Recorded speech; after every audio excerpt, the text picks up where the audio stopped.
નમસ્કાર વિદ્યાર્થી મિત્રો. અગાઉ આપણે પ્રાચીન ગ્રંથો અને નગરો વિશે માહિતી મેળવી હતી. આજે આપણે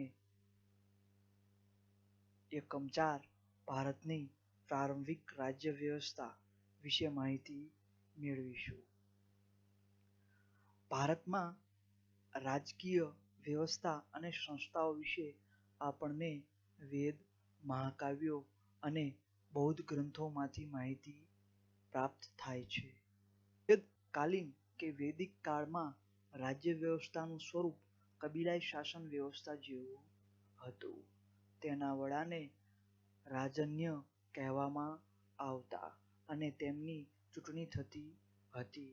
સભા અને સમિતિ જેવી સંસ્થાઓ અસ્તિત્વમાં હતી.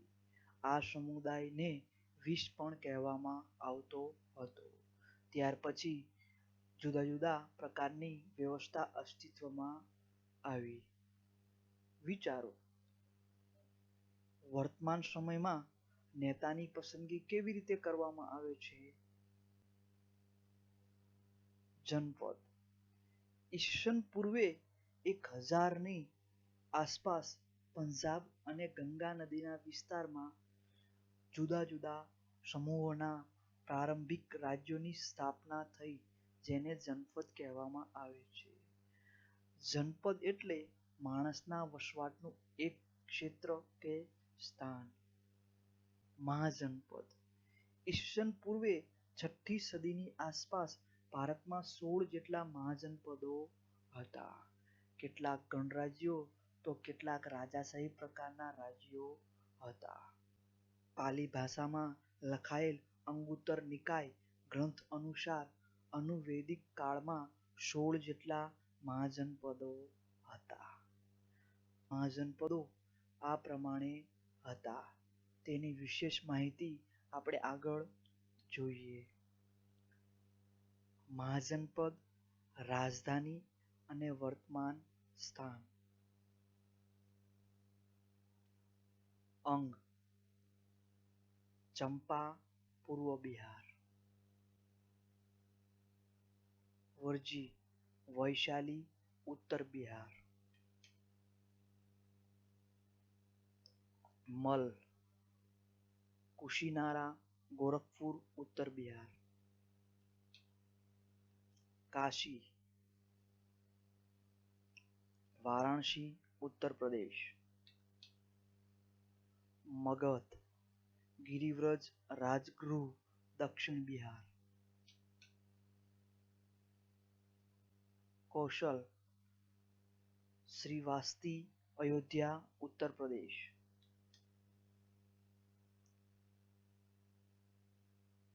વત્સ કૌશાંબી પ્રયાગરાજ ઉત્તર પ્રદેશ. ચેદી સુક્તમતી મધ્ય પ્રદેશ. સુરસેન મથુરા ઉત્તર પ્રદેશ. કુરુ ઇન્દ્રપ્રસ્થ દિલ્હી. અસ્મક પૌંડિયા ગોદાવરી નદીના કિનારે. અવંતી ઉજ્જૈની માળવાનો પ્રદેશ. મત્સ્ય વિરાટનગર રાજસ્થાન. ગાંધાર તક્ષશિલા પાકિસ્તાન. કંબોજ લાજપુર કાશ્મીર. આ રીતે 16 જેટલા મહાજનપદો તે વખતે હતા. રાજાશાહી શાસન વ્યવસ્થા. જે રાજ્યતંત્રમાં રાજા મુખ્ય હોય તેને રાજાશાહી રાજતંત્ર કહેવામાં આવે. રાજાશાહી રાજ્ય વ્યવસ્થાવાળા મુખ્યત્વે 4 શક્તિશાળી રાજ્યતંત્રો મગધ, કૌશલ, વત્સ અને અવંતી વચ્ચે વિશેષ સ્પર્ધા રહેતી, જેમાંથી આખરે મગધ શક્તિશાળી રાજ્ય તરીકે પ્રખ્યાત હતું. આપણે આ 4 રાજ્યો નકશામાં જોઈએ. આ મગધ, આ કૌશલ, આ વત્સ અને આ અવંતી. આ 4 રાજ્યો વચ્ચે વિશેષ હરીફાઈ રહેતી. તેમાંથી શક્તિશાળી રાજ્ય મગધ પ્રખ્યાત થયું.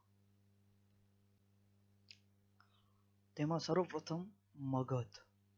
રાજાશાહી રાજ્યતંત્રમાં બુદ્ધના સમયમાં મગધ રાજ્ય શક્તિશાળી મહાજનપદ બન્યું હતું. મગધમાં મુખ્ય 3 મજબૂત વંશોએ શાસન કર્યું. તેના વિશે આપણે માહિતી મેળવીએ. તેમાં સર્વપ્રથમ હર્યક વંશ. આ વંશનો સ્થાપક બિંબિસાર નામનો રાજા હતો. મગધની રાજધાની રાજગૃહ હતી, જે ગંગા અને સોણ નદીના કિનારે આવેલી હતી. તેના પછી અજાતશત્રુ રાજા બન્યો. તેણે મગધની રાજધાની પાટલીપુત્ર બનાવી. તેણે વજ્જીસંઘ સાથે યુદ્ધ કરી લીચ્છવીઓને હરાવ્યા અને મગધનો રાજ્ય વિસ્તાર કર્યો હતો.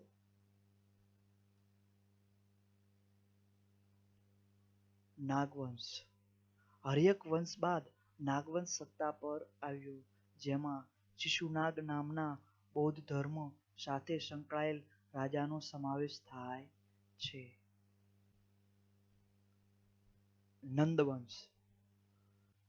મહાપદ્મનંદ દ્વારા સ્થાપિત નંદવંશ સૌથી શક્તિશાળી વંશ હતો. મહાપદ્મનંદ ભારતનો સર્વપ્રથમ સામ્રાજ્ય નિર્માતા ગણાય છે. તેના સમયમાં મગધ ભારતનું સૌથી શક્તિશાળી રાજ્ય બન્યું હતું. સિકંદરે જ્યારે ભારત ઉપર આક્રમણ કર્યું ત્યારે ધન્વંત નામનો રાજા શાસન કરતો હતો. ગણરાજ્ય વિશે માહિતી મેળવીશું. ગણરાજ્ય એટલે લોકો દ્વારા પ્રત્યક્ષ કે પરોક્ષ પદ્ધતિ વડે ચૂંટાયેલા વડા દ્વારા શાસિત રાજ્ય. ગણનો સામાન્ય અર્થ સમૂહ થાય છે. ગણરાજ્યો એક કરતાં વધારે સભ્યોની મદદથી ચાલતું રાજ્ય એ ગણરાજ્ય કહી શકાય. જે ગણરાજ્યમાં રાજાને જનતા દ્વારા પસંદ કરવામાં આવે છે. ગણરાજ્યમાં વૈશાલીના લીચ્છવીઓ, કપિલવસ્તુના સાંક્યો, મિથિલાના વિદેહ, કુશિનારાના મલ્લો વગેરે પ્રજાઓના ગણરાજ્યો હતા. આ પ્રકારની રાજ્ય વ્યવસ્થામાં પ્રત્યેક સભ્યને રાજા જેવા દરજ્જો આપવામાં આવતો. ગણ શબ્દ ઘણા સભ્યોવાળા સમૂહ માટે વપરાતો. ગણ એટલે જૂથ અથવા સમૂહ. સંઘ એટલે સંગઠન અથવા સભા. વૈશાલી વજ્જી રાજ્ય. લીચ્છવી, વજ્જી, જ્ઞાતુક, વિદેહી, સાંક્ય, મલ વગેરે 8 કે 9 જાતિઓએ પોતાના રક્ષણ માટે જે સંઘરાજ્ય સ્થાપ્યું એ વજ્જી સંઘ નામે ઓળખાયું. એ સંઘરાજ્યનું મુખ્ય સ્થાન લીચ્છવીઓનું પાટનગર વૈશાલી હતું. ગણરાજ્યના રાજ્ય વહીવટનું સંચાલન સભા દ્વારા થતું હતું. ગણરાજ્યની બધી સત્તા સભ્યો પાસે રહેતી હતી. જ્યાં સભા ભરાતી તે જગ્યા શાંતાગાર તરીકે ઓળખાતી. ગણરાજ્યનું સમાજ જીવન. પુરાતત્વશાસ્ત્રીઓના મતે આ સમયના લોકો સાદા ઘરોમાં રહેતા હતા. આ સમયના લોકો પશુપાલન પ્રવૃત્તિ સાથે સંકળાયેલા હતા. આ સમયે ઘઉં, ચોખા, જવ, શેરડી, તલ, સરસવ, કઠોળ જેવા પાકો થતા હતા. લોકો માટીના વાસણોનો ઉપયોગ વિશેષ પ્રમાણમાં કરતા હતા. કારણ કે પુરાતત્વશાસ્ત્રીઓને આવા કેટલાક માટીના વાસણો મળી આવ્યા છે. માટીના વાસણો ઉપર ચિત્રકામ થયેલું જોવા મળે છે. આ વાસણો ભૂખરા રંગના ચિત્રિત વાસણો, જેને ધૂસરપાત્ર પણ કહેવાય છે. રાજ્યનો શાસક પોતાના રાજ્યના સંરક્ષણ માટે શક્ય બધા જ ઉપાયો કરતો હતો. રાજ્યની રાજધાનીની આસપાસ કિલ્લાઓ બાંધવામાં આવતા. આ કિલ્લાઓ મજબૂત અને ઊંચા બાંધવામાં આવતા. તેમાં પુષ્કળ પ્રમાણમાં પથ્થરો અને ઈંટોનો ઉપયોગ કરવામાં આવતો. કેટલાક રાજાઓ પોતાની શક્તિ અને સમૃદ્ધિનું પ્રદર્શન કરવા માટે પોતાના રાજ્ય ફરતે વિશાળ, ઊંચી અને ભવ્ય દિવાલો તૈયાર કરાવતા, જેમાં પ્રયાગરાજથી મળેલ ઈંટોની દિવાલ આશરે 2500 વર્ષ પહેલાંની ગણાય છે. એટલે કે સંભવત આ સમયે આવી ઊંચી દિવાલવાળા કિલ્લાઓ બાંધવામાં આવતા હશે. ખેતીના પાકનો છઠ્ઠો ભાગ રાજકોષમાં આપવામાં આવતો. કારીગર વર્ગ એક માસમાં એક દિવસ રાજ્યને કામ કરી આપતા. પશુપાલકો કરના ભાગરૂપે પશુઓ આપતા. વેપારીઓ સામાનના ખરીદ વેચાણ ઉપર કર આપતા. મહાજનપદના સમયગાળામાં લોખંડના ઓજારોના લીધે ખેતીમાં સુધારો થવા લાગ્યો. આટલું જાણો. મહાવીર સ્વામી અને ગૌતમ બુદ્ધ બંને આ જનપદો અથવા ગણરાજ્યોમાં પગપાળા વિચર્યા હતા. જૈન અને બૌદ્ધ ધર્મગ્રંથોમાંથી ગણરાજ્યો વિશે માહિતી પ્રાપ્ત થાય છે. ગણરાજ્યોના યુગ દરમિયાન મહાત્મા બૌદ્ધનો જન્મ થયો, તેથી આ યુગને બુદ્ધકાલીન યુગ પણ કહે છે. સ્પાર્ટા, એથેન્સ, રોમ, ગ્રીસ વગેરેના નગર રાજ્યોનું જે રીતે લોકશાહી રાજ્યો તરીકે વિવરણ કરવામાં આવ્યું છે, તે જ રીતે પ્રાચીન ભારતના ગણરાજ્યોને પણ લોકશાહી રાજ્યો તરીકે દર્શાવી શકાય. આભાર વિદ્યાર્થી મિત્રો.